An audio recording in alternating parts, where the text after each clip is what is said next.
Hai semua, kali ini di vlog yang kayak vlog, gue bakalan ke Turki buat pertama kalinya solo travel ke luar negeri.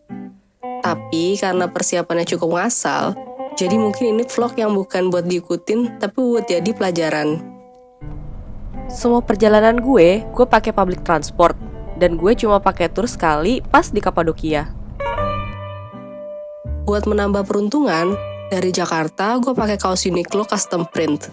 Yes, ini art sama Patrick dari film Challengers yang gue gambar sendiri. Niatnya sih biar ada yang terus ngajak gue ngobrol. Tapi kok nggak ada ya? Anyway, ini gue lagi ngantri di counter Emirates di CGK Terminal 3. Di antrian online check-in karena gue check-innya online. Gak peduli kelasnya ekonomi atau bisnis, kalau check-innya online ngantrinya di sini ya.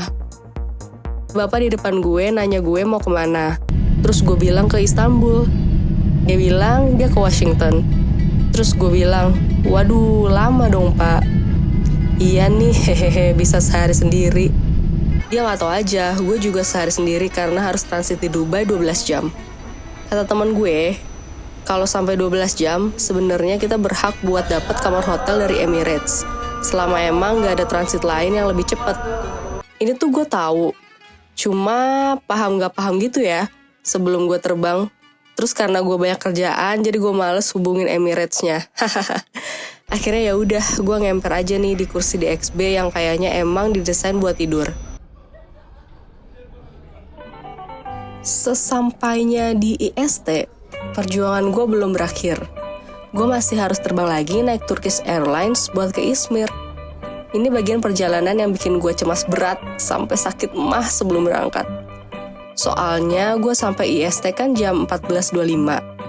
Terus penerbangan gue ke Izmir itu tadinya jam 17.00. Gue takut gak cukup waktunya buat ngantri imigrasi, terus claim baggage, terus habis itu check-in lagi. Untungnya, bumi masih berputar. Untungnya gue ambil tiket yang bisa reschedule, jadinya gue reschedule jadi jam 19.00. Tapi tau gak sih, ternyata prosesnya cepet banget karena Turkish Airlines bisa self-check-in baggage, kayak gak nyampe semenit langsung kelar. Dan walaupun antrian imigrasinya panjang, karena WNI emang gak butuh visa ke Turki, jadinya kita gak bakal ditanya macem-macem dan tinggal masuk aja. Total paling cuma kena 1,5 jam. Jadi sebenarnya flight jam 17.00 itu aman banget. Jadi ini dia airport IST atau Istanbul. Dia cuma satu terminal sih untungnya. Cuma ya lumayan gede juga. Ada Miniso, ada perpus yang buat ngerti bahasa Turki. Soalnya nggak ada buku bahasa Inggris di sini.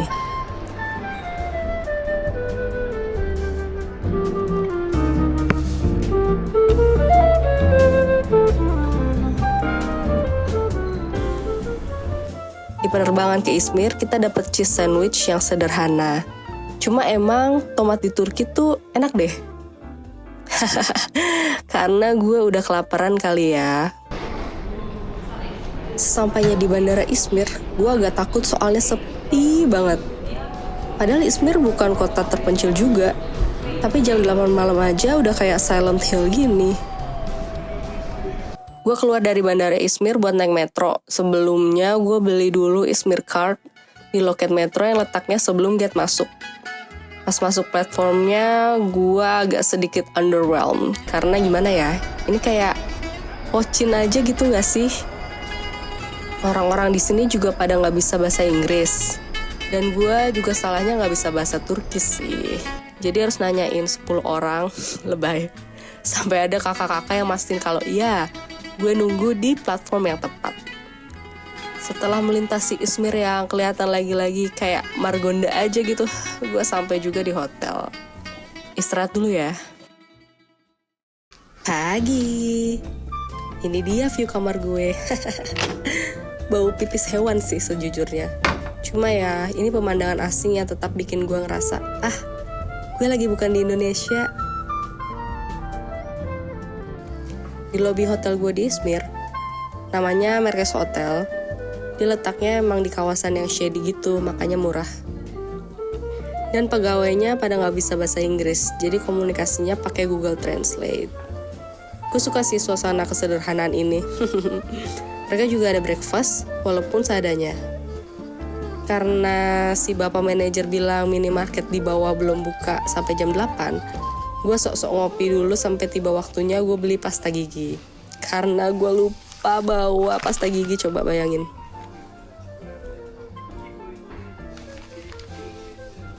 Udah jam 8, ternyata minimarketnya belum buka. Akhirnya gue jalan sedikit ke warung kelontong gitu buat beli odol. Ini daerah Merkes Hotel yang, ya lihat sendiri, lumayan kumuh.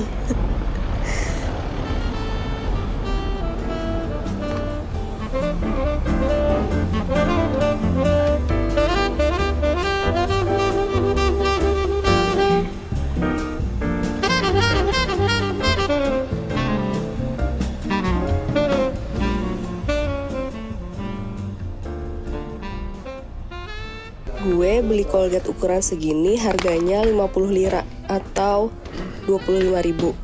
Ditipu sih ini gue, karena pas gue lihat di minimarket harganya harusnya cuma 30-an lira atau 15.000.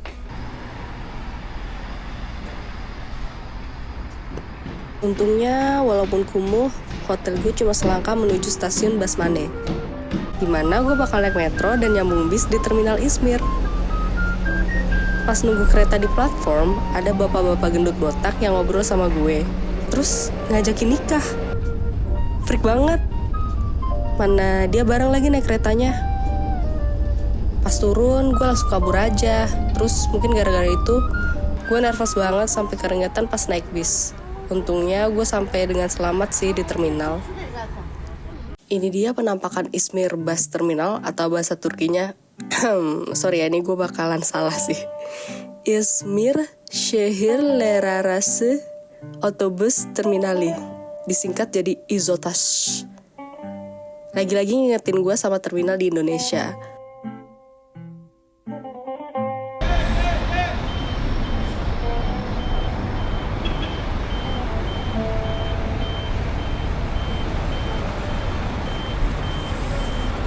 Ada bapak-bapak taksi baik yang lihat gue kebingungan, terus nanya gue mau kemana.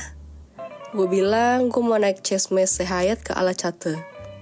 Dianterin deh gue ke lantai 2 sama tuh bapak. Terima kasih ya pak. Gue sempetin beli simit dulu sama air botolan, harganya total 35 lira. Dan abis tanya-tanya supir Çeşme Sehayat, gue diarahin ke kantornya di dalam. Ini nih letak pintu masuknya ada di dekat Vodafone katanya. Terus kalau udah masuk, belok kanan aja deh. Nanti ketemu counternya.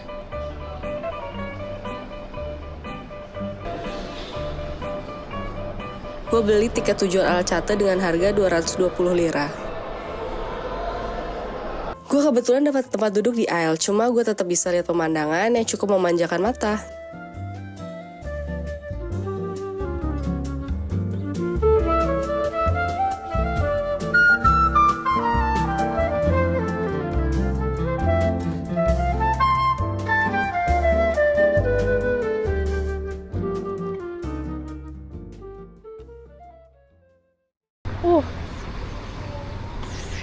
Gue naik bis jam 9.30 dari Izmir dan sampai Alaçatı jam 12.00.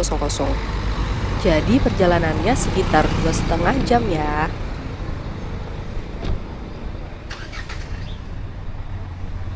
Dari tempat pemberhentian bis, gue langsung aja jalan ikutin Google Map buat ke tujuan terdekat yaitu Windmill ini.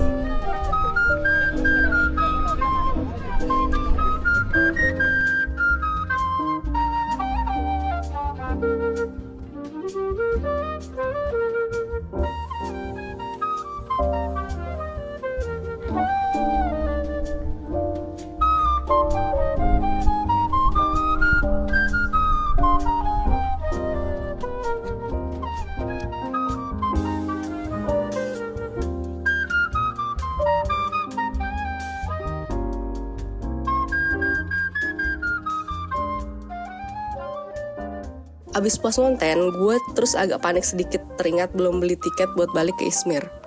Untung tiket boothnya Çeşme Sehayat gak jauh dari situ. Jadi gue beli dulu deh tiketnya buat kepulangan jam 17.30.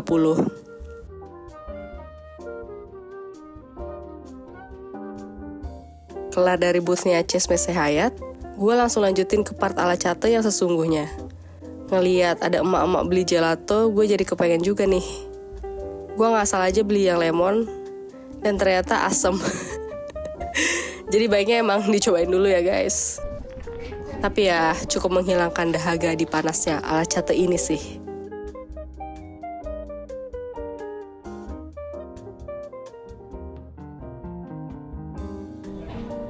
Gue emang di sini cuma ngincer jalanan-jalanannya aja, yang walaupun bau kotoran hewan di mana-mana, cukup cantik buat dilihat, bukan buat dicium ya.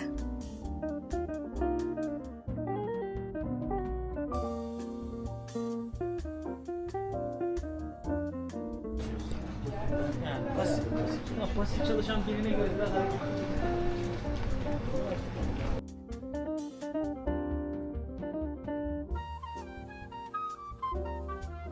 Setelah muter-muter, gue nemuin bangunan ini di pinggiran daerah sentralnya. Gue kira pertamanya itu gereja, karena kuburannya gereja banget. Tapi ternyata ini masjid loh. Ada bapak-bapak pengurusnya di dalam. Terus dia bilang, masuk aja, boleh kok lihat-lihat. Cuma gue gak berani masuk ke dalam, akhirnya istirahat aja di luarnya sebentar. Gue suka sih spot ini, kayak Mediterranean banget gak sih?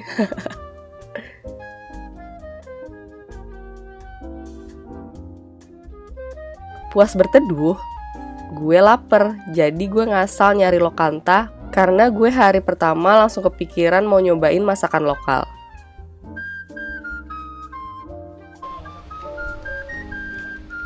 Dan ternyata lokanta ini letaknya deket windmill tempat gue masuk awal tadi. Bisa dilihat ya jalan di Alacate ini, ya Allah, rame banget.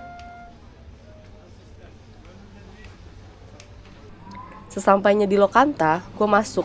Terus gue canggung-canggungan sama abangnya. Soalnya kita berdua gak tahu bahasa masing-masing nih. Gue pesen aja deh beef stew. Terus gue begonya pesen nasi juga sama sayur. Padahal kalau gue beli beef stew-nya aja, gue udah dapet roti. Ingat ya guys, kalau pesen makan di lokanta, pesen satu dish aja. Pas gue makan, ada abang-abang yang agak mudaan ngeliatin gue. Kayak gue tahu ini gue makannya canggung banget, udah pakai nasi, pakai roti lagi. Tapi rada freak sih nih abang. Kayak boleh nggak kalau gue salah ngomong aja, jangan ngeliatin doang. At least ngetawain juga boleh. Kalau ngeliatin doang tuh aneh. Capek banget. Gue nggak habis akhirnya. Dan pas bayar, gue ditanya sama abang-abang yang awal, gue dari mana? Terus gue bilang, gue dari Indonesia. Terus dia ketawa-ketawa dong sama temennya. Gue kayak, apa lu ketawa-ketawa? Terus dia kayak, no, I like Indonesia. Ah udah. Nah, segini nih abisnya gue makan di lokanta tadi. Mahal anjir.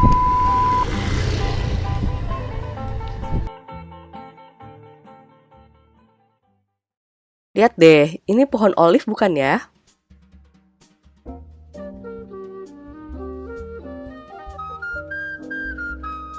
Karena masih jam 2:30-an, akhirnya gue explore Alacate lagi.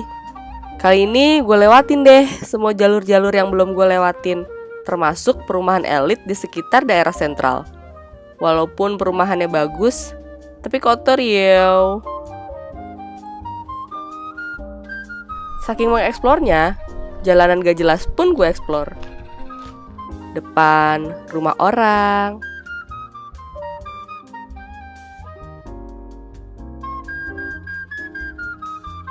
depan gang rumah orang, depan buah delima yang entah kenapa tumbuh dengan kasual tapi gak ada yang ngambil. Apakah dia spesies dekoratif yang kalau dimakan gak enak?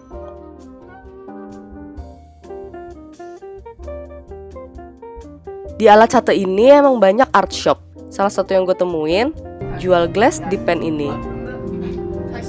Untung bukan fountain pen. Kalau enggak gue pasti bakal keringatan di tempat, mikir mau beli atau enggak. Mendekati jam 4, Gue capek juga muter-muter, akhirnya berhenti dulu di depan penginapan orang. Gue yakin di masa depan itu yang bakal gue inget ya saat-saat gak jelas kayak gini, bukan jalan-jalan benerannya.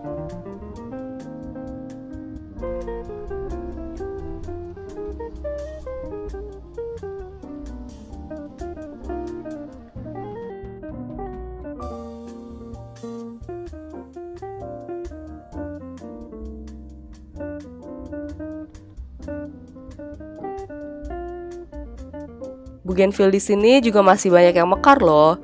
Jadi yang mau ke Alacate September akhir, walaupun summer udah berakhir, tapi tetap bisa foto di depan Bougainville. Di perjalanan balik menuju Windmill, gue disesatin nih sama Google. Karena tebak, Windmill Alacate itu nama hotel yang letaknya jauh dari Windmill beneran yang gue kunjungin di awal tadi. Kalau kalian mau ke Windmill beneran, mending Google-nya pakai nama Turkinya ya.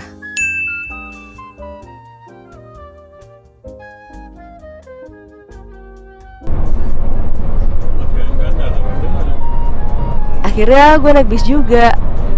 Perjalanan pulang ini sempat macet beberapa kali karena ada yang kecelakaan. Jujur orang Turki kalau berkendara emang agak sembrono sih. Untungnya tapi kalau bis cukup sopan sih. Yang naik mobil yang gak suka sabaran. Sampai di Izmir Otogar udah jam 8-an gitu.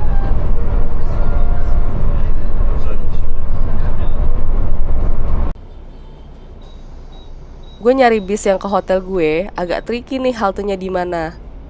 Akhirnya gue nanya sama supir bis. Si bapak ini gak ngebantu kan, cuma bilang, "Oh ya, bis nomor ini tuh gue loh yang nyetirin." Terus ada ibu-ibu schedule keeper di situ yang prihatin lihat gue. Akhirnya nunjukin haltenya di mana. Ini pelajaran berharga.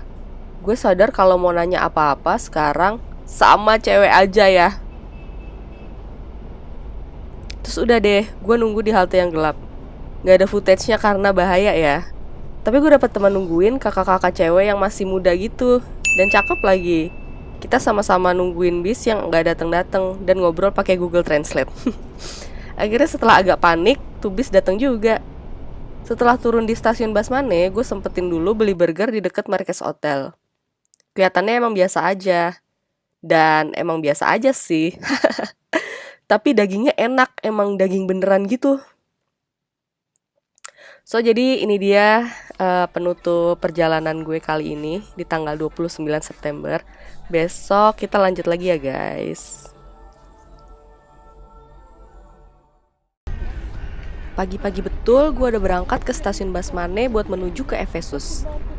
Buat ke Efesus ini kita harus naik kereta ke Tepecoy dulu, abis itu nyambung ke Selçuk. Nah dari Basmane gue harus ke Hilal dulu yang jaraknya cuma 1 stasiun. Pas dari airport kemarin, gue juga transit di sini. Cuma karena malam, gue nggak sadar. Ternyata bagus banget ya view-nya.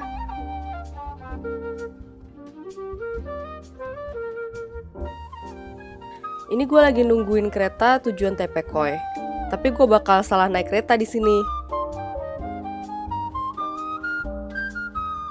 Kalau Google nyuruh lo nungguin kereta tujuan Tepecoy, please tungguin yang tujuan Tepecoy aja. Walaupun misalnya di Google bilangnya tuh kereta Tepecoy datangnya jam 8 gitu ya. Pas lo lihat yang datang jam 8 ini, kok tujuannya bukan Tepecoy? Udah, biarin, lewatin aja. Tunggu sampai yang datang kereta tujuan Tepecoy. Jadi kayaknya tuh kereta yang gue naikin emang jalurnya ke tujuan Tepecoy. Cuma dia nggak sampai sana. Istilahnya nih, kayak gue misalnya dari Tanah Abang mau ke Cawang. Tapi ternyata kereta gue cuma sampai Manggarai. Terus dari Manggarai, kereta gue balik lagi ke Tanah Abang. Jadi ya udah, gue ikut mundur balik ke Hilal. Cuma gue akhirnya turun di S-Bus ini. Tahu kan? Untungnya rute kereta Izmir nggak rumit kayak di Tokyo. Jadi ya udah, gue tinggal nyebrang platform buat akhirnya naik kereta ke Tepecoy. Nah, kalau udah sampai Tepecoy, nanti naik kereta di platform seberangnya kereta lo. Terus naik deh ke arah Selçuk. Pas gue duduk sendiri di kursi berempat ini, tiba-tiba ada 3 anak muda yang ngelilingin gue. Ya Allah, males banget. Emang waktu itu tempat duduknya cuma ini sih yang tersisa. Tapi yang gue perhatiin, anak cowok di sini tuh affectionate juga ya ke sesama temennya. Kayak cium-cium kening, peluk-pelukan, pegang-pegangan kuping, elus-elus pipi. Buat anak mudanya aja sih. Kalau bapak-bapaknya, gue gak pernah lihat sih yang kayak gitu. Udah gak cute kali ya. Dari Tepecoy ke Selçuk ini, kalian bakal lihat ladang-ladang tanaman yang wow, ini dia landscape Mediterania. Jam 10.26, akhirnya gue sampai juga di stasiun Selçuk yang cute sekali. Lihat deh, cute banget. Pas keluar stasiun, langsung terlihat aqueduct Romawi kuno yang sekarang jadi pusat kota Selçuk. Jujur dibanding Alaçatı, gue lebih suka vibes-nya Selçuk deh. Dia nggak try too hard gitu, emang kota kecil yang chill aja.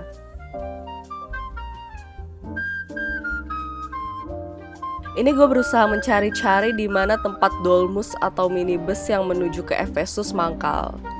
Setelah nanya sama abang-abang kelontong dan ibu-ibu yang sweet banget nunjukin gue jalan. Again ya, ibu-ibu bukan abang-abang yang nunjukin gue jalan.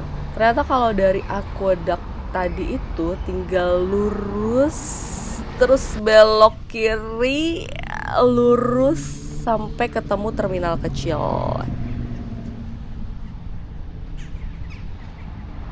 Dolmus yang ke Efesus itu adanya di pojokan ya guys. Biaya naiknya 30 lira atau sekitar 15.000. Setelah penuh dan jalan kira-kira 10 menit, akhirnya sampai juga di Efesus. Pas masuk kan gue rencananya bayar pakai Sisi. Ternyata di sini mesinnya harus pakai PIN. Dan ternyata gue nggak tahu PIN gue. Ini pelajaran lagi ya. Tapi emang gue bego banget sih jujur. Kayaknya gue emang nggak pernah bikin PIN buat Sisi gue yang ini. Parah sih, manusia bodoh. Sedikit panik, namun menyerahkan hidup pada nasib. Akhirnya gue bayar aja pakai cash. Pas pertama masuk, langsung lihat batu yang ada tulisan Augustusnya. Gue sebenarnya cuma tahu Augustus dari bukunya John Williams. Tapi gue suka banget sama Augustus fictional di buku itu. Jadi ya udah, gue harus fangirling dulu nih. Sedihnya sih, di Efesus, amphitheater dan Library of Celsiusnya lagi direnovasi. Ada juga beberapa bagian yang gak sempet gue rekam yang ditutup. Gue mau kecewa, tapi gimana ya? Gue tetap suka banget lagi di sini. Buat berada di kota yang dibangun 2000 tahun yang lalu tuh jujur magical banget sih. To touch these walls and columns like people did years ago. Keren banget gak sih?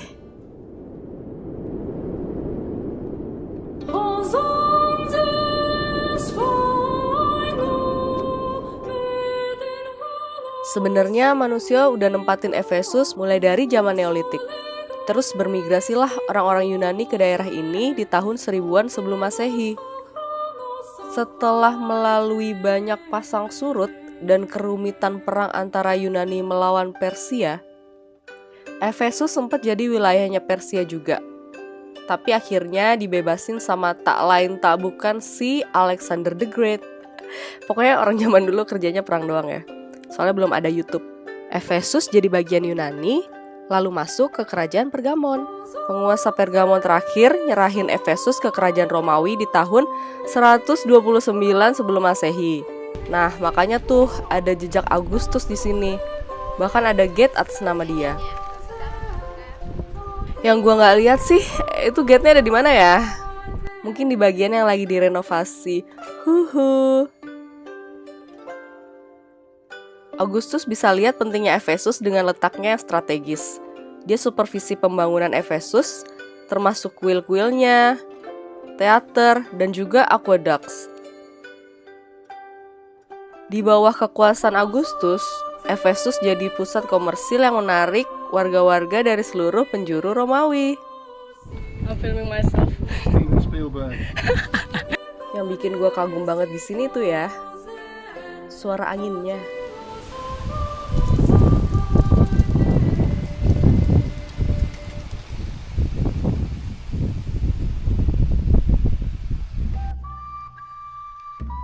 Pertamanya gue denger kayak deru mesin truk mau jalan gitu.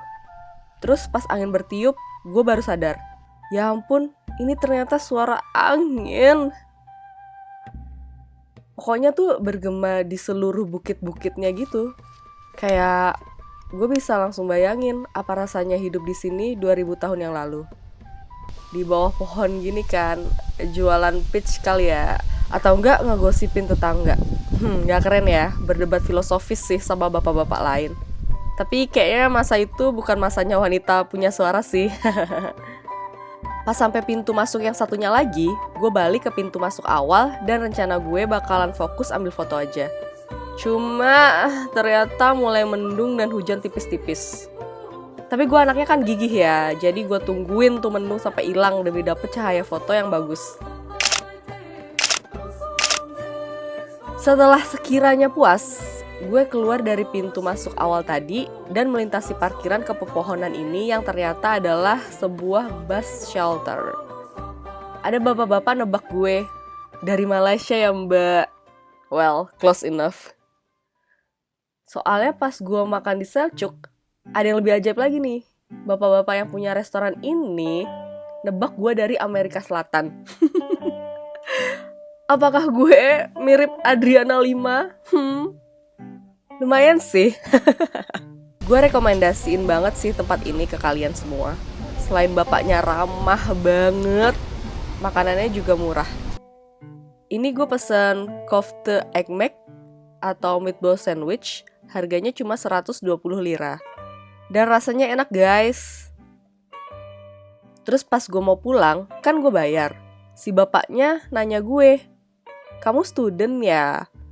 Terus gue ketawa kan, "Haha, enggak pak, aku tuh udah tua tahu, aku tuh 34 tahun. Terus dia kayak yang shock banget, takut salah denger dan nyuruh gue ngetik angka di kalkulator. Saking shocknya dia sampai nanyain ke semua karyawannya yang di dapur dan di luar restoran umur gue berapa. Bervariasi sih jawabannya antara 16 sampai 25 tahun. Kayak ini momen yang sweet banget ya. Gue pikir dia emang nice aja karena punya usaha, tapi ternyata seiring berjalannya perjalanan gue ini, emang rata-rata orang ngirain gue masih mahasiswa. Thank you guys. Pas di kereta balik dari Seljuk ke Tepekoy, ada mbak-mbak yang gak kalah sweetnya nih. Sebelum sampai Tepekoy, dia tanya gue dari mana. Terus ngasih tahu kalau kereta ini tuh cuma sampai Tepekoy loh, gak sampai Izmir.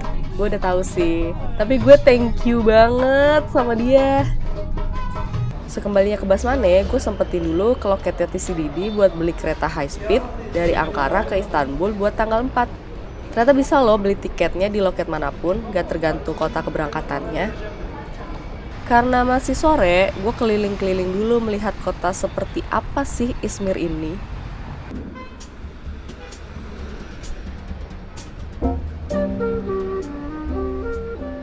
Ke gang-gangnya yang terlihat berbahaya.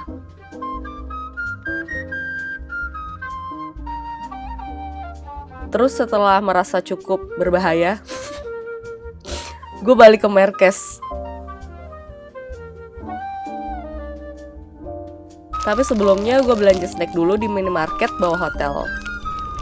Akibat bayar Efesus pakai cash tadi, gue ngerasa gue harus ngirit. Jadi gue beli cake sama wafer-waferan ini dengan total harga 36 lira. Abis itu gue istirahat aja deh sambil nonton D'Angelo di YouTube. Gue kasih lihat sedikit ya kamar gue yang apa adanya ini sebelum ninggalin dia selamanya. By the way, ini pintu ke balkonnya gak bisa dikunci. GWS deh guys kalau nginep di sini.